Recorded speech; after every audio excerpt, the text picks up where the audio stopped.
آپ کا رونا، آپ کا اداس ہونا، آپ کی محبت، جذبے اتنے غیر اہم نہیں کہ ایک انسان کے پیچھے ضائع کریں۔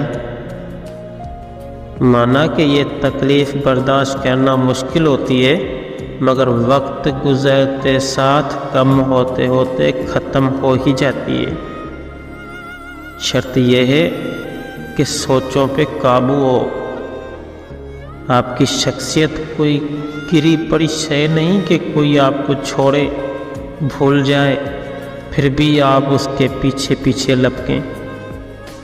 آپ اپنے جذبوں کو پہلے اہمیت دیں، تبھی کوئی دوسرا آپ کو دے گا۔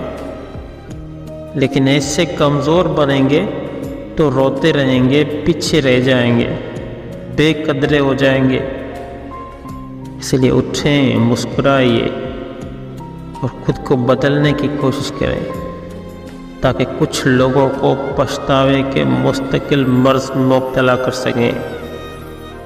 زندگی انمول ہے، اور خاص طور پر آپ اور آپ کی عزت نفس، اس لیے خود کو بدلیں۔